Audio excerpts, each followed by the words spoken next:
So I wanted to make this review about Conclave. It's a movie that came out a while back. I saw it a while back, and now we have a new pope, and I'm starting this YouTube channel, and I want to do movies, so I'm going to start reviewing Conclave. Heavy spoilers, so make sure to watch the movie if you don't want spoilers, or I don't know, read a Wikipedia page or something. There's going to be a lot of spoilers, so join in.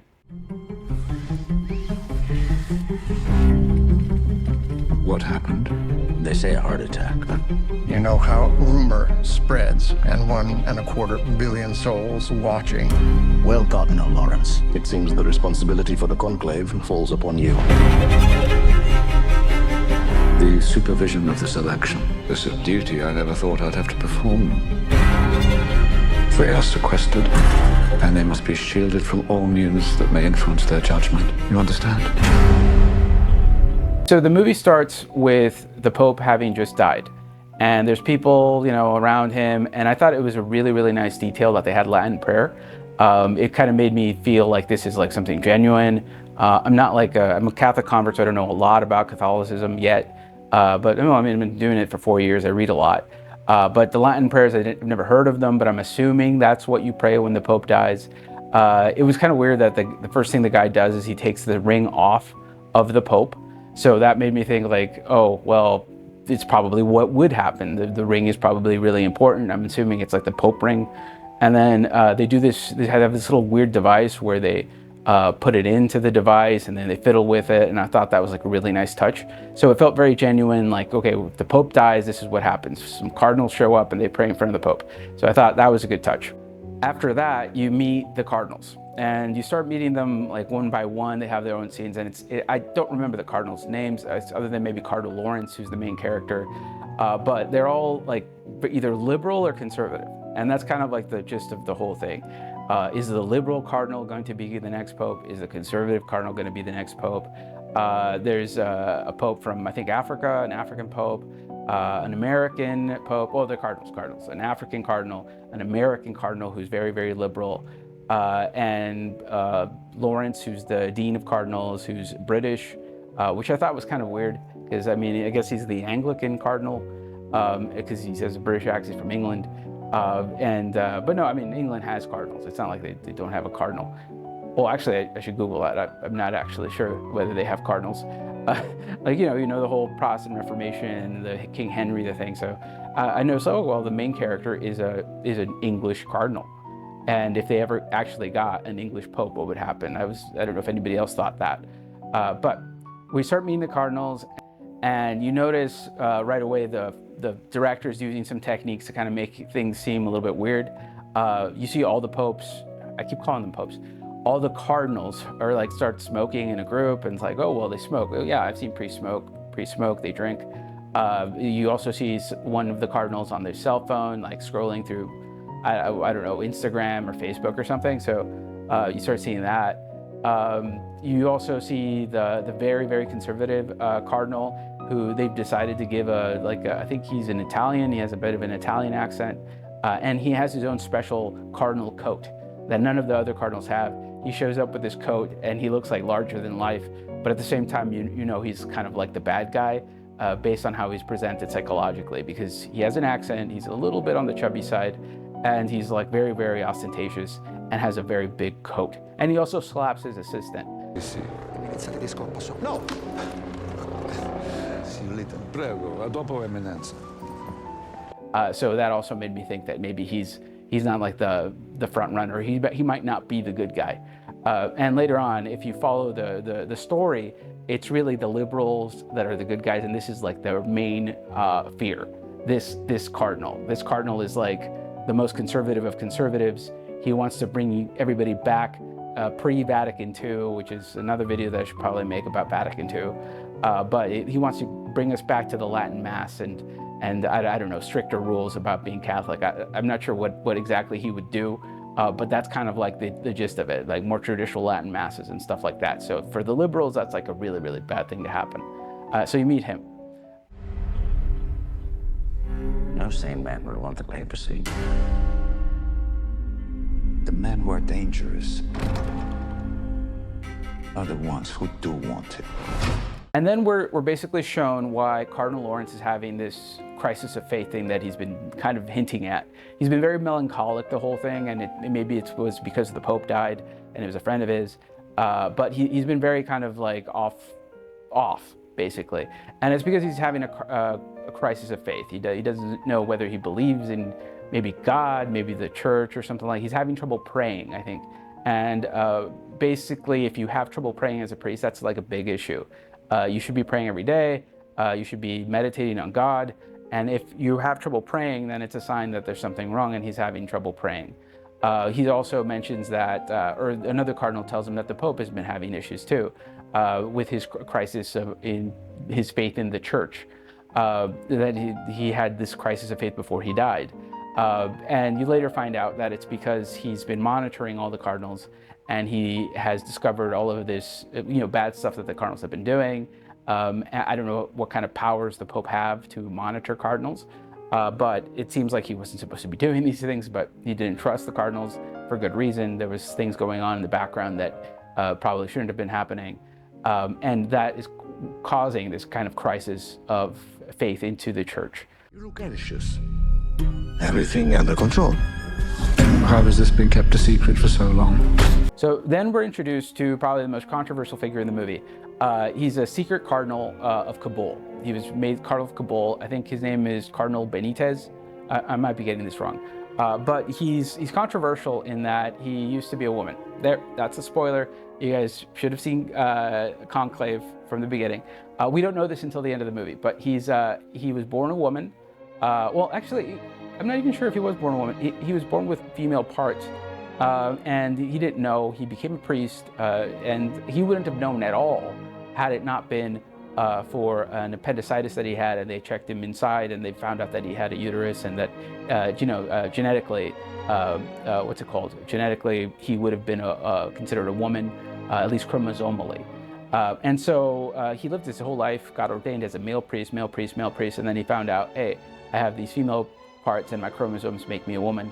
What do I do? Talk to the Holy Father. Holy Father said he was okay with it, which, to be honest, makes a very interesting question, what kind of errors the church can make, because females cannot be priests, according to Catholic teaching. If we started allowing females to be priests, I don't know, maybe a theologian will talk about why they can't be priests, but my understanding is that they can't be priests, and it would be like a contradiction on the doctrine of the Catholic Church, which cannot happen.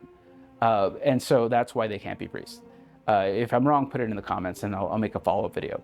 But the point is, he's a woman, and the Holy Spirit maybe would not have ordained him a priest. Maybe he wouldn't be an actual priest. I'm not sure. But at the end, this is another spoiler. At the end, he becomes the Pope, and that's probably the biggest issue with the movie, in that it misunderstands the election of the Pope, or at the very least, it secularized it, and that there's no Holy Spirit involved. But we'll get to that. So we're introduced to this new cardinal, who is created cardinal in pectorum, meaning in secret, for good reason. He was the Cardinal of Kabul. It's a very Muslim country, a lot of terrorists. They're probably going to kill him if they found out that there's a Catholic cardinal there, or a Catholic priest, or that there's doing some kind of a mission there in Afghanistan.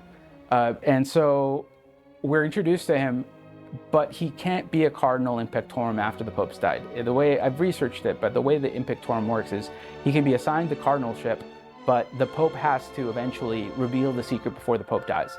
If the Pope dies before he reveals that the person's a cardinal, he wouldn't be a cardinal. So he can't just be a cardinal in secret and then the Pope dies and then claim to be a cardinal. It didn't work.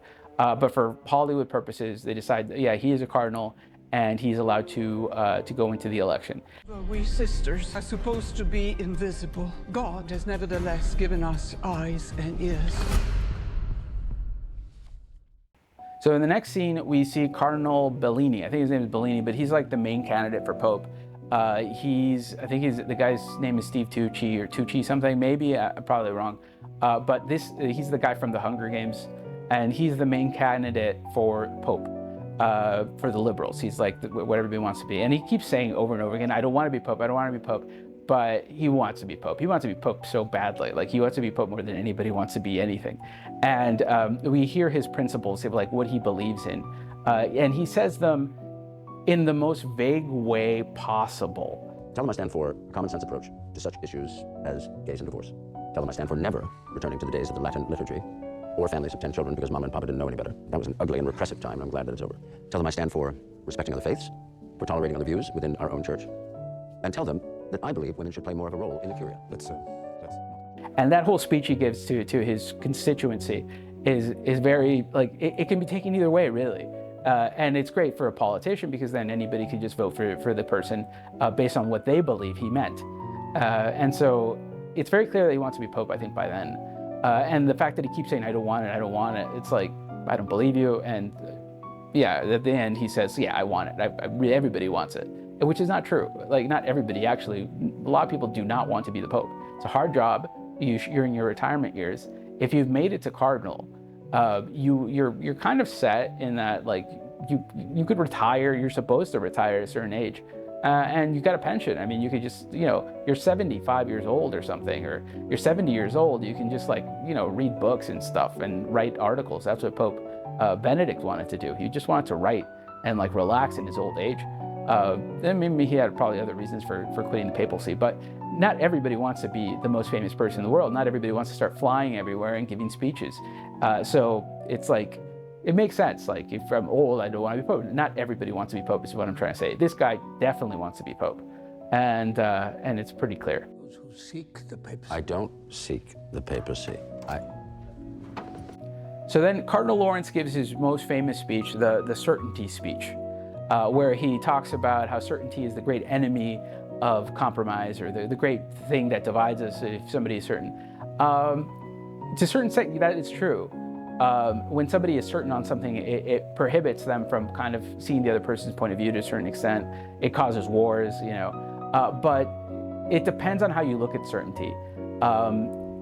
There is certainty as to God, there's certainty as to the authority of the Catholic Church, certainty as to whether there's a heaven or not. That shouldn't be an issue. There's certain things that there's no doubt about it. And if you give him the benefit of the doubt, he's not talking about those things. But he starts, I don't know, I forget the whole speech, but there's enough issues in it, I remember, that you're led to believe that he's talking about certainty in God and in religion, in any of it. You can be not believe in God, and you can believe in God, but for a Catholic priest, there is no problem with certainty in believing in God. There is no problem with that. This is not a bad thing to have certainty in God. Other things, sure, but I'm pretty sure he's focused on that, and that's maybe one of the main issues. There is one sin which I have come to fear above all others: certainty. So he gives a speech, everybody kind of reacts to it, and it puts him in the running for Pope. I mean, it's kind of weird because the Dean of College of Cardinals, he gets to give a homily, and he is also a person of authority. And I'm not sure how often the Dean of the College of Cardinals, the one in charge of running the whole thing, becomes Pope. But it kind of puts him in a position where he gets to talk to everybody, and everybody respects him, and now they got to vote for somebody. And so he becomes a front runner pretty quickly. That and all the other people are kind of like slowly picked off for different reasons. One pope had an affair when he was younger, keep calling pope. One cardinal had an affair when he was younger, he was like 30 and she was 19. One of them is paying off other cardinals and other bishops in order to get, or the cardinals, in order to get votes so he can become pope. That's the future Dumbledore. I don't know what his name is, but I know he's going to be playing Dumbledore soon.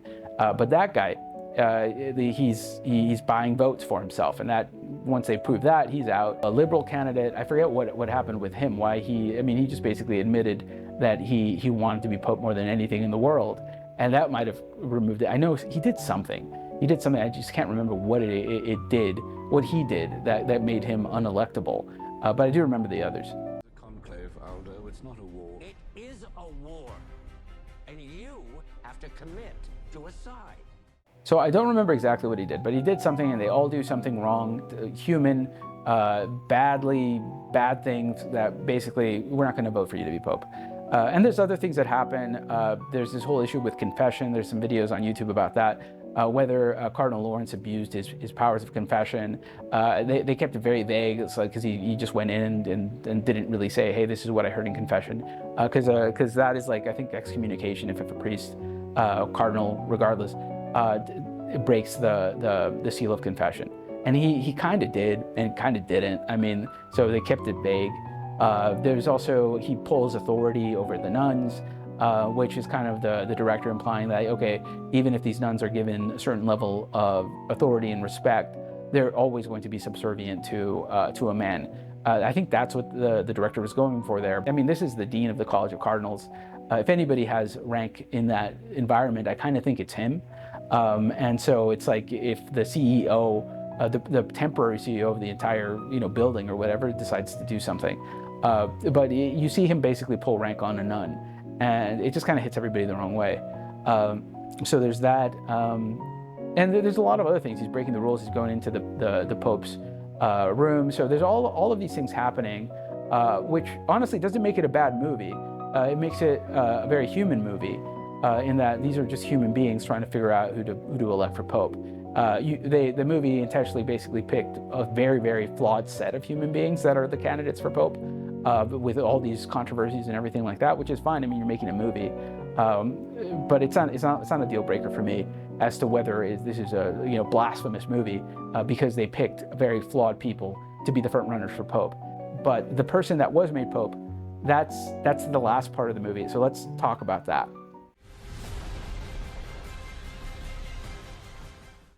So I had to switch cameras just because my other camera broke or something. So the most controversial part about the whole Conclave movie was the whole reveal that he was a biological woman and what that really means to the whole Conclave process. So I did very, very little research on this. So don't like make me an authority on this. I don't know anything about canon law. I just did a Google search, but this is what I came up with as a new Catholic about what happened in this movie. There is no pope. You have to be a male to be a pope, and there is no definitive teaching in canon law as to like what a male is, other than it's biologically considered a male. It's just like I tried to look through the canon law using like the AI to try to find out like what does it mean to be a male according to the Catholic Church and canon law. There's not like a clear definition of it. There's some teachings coming in from the magisterium, and so that kind of defines like, okay, biological woman. Well, then what does that mean? Biological woman as a biological man or woman as defined at birth. What does that mean? It's like, and then it kind of goes all the way to chromosomal, because chromosomal woman or man is something that happens at the moment of conception. So there hasn't been like this giant ecumenical council thing. There's been like teaching. Pope Francis made a teaching, but I didn't find anything specific about how the Catholic Church defines a woman other than biologically assigned at birth, which if you want to go as detailed as you can, I think that the church should just say straight up like chromosomal, and then there's no more ambiguity on it. So I think the directors and the writers of the book for this movie, like they picked this because specifically there is no clear answer in the Catholic Church on how to define a woman, and because of that, it's like it creates a lot of talking, a lot of controversy. As of now, it seems like chromosomal woman would invalidate somebody from being a priest, which it would invalidate them from being a pope. So in the event that somebody is like, let's say somebody lied and they were completely a woman, like they were assigned a woman at birth biologically and they were chromosomally a woman, and somehow they made it through the seminary process and became a priest, an ordained priest, that would be an invalid ordination. All sacraments performed by that priest would be invalid. It's a sad thing because like you could go the entire 10-year career as a priest, baptizing a lot of children, invalid baptisms, creating the Eucharist, invalid Eucharists, not Jesus. It's this whole thing. Like that was what my research brought me to. It was like his ordination was probably invalid, and you must be an ordained priest, male, to be pope, and so it's probably that his papacy was invalid too. So that was what my research came up with. It's just that there's no canon law on it. It's very specific, and so I couldn't come up with kind of like a definitive answer for this, and that's kind of like I think what they're going for. So now that that's over, it's the best I could do. Now that that's over, let's talk about my recommendations for the movie.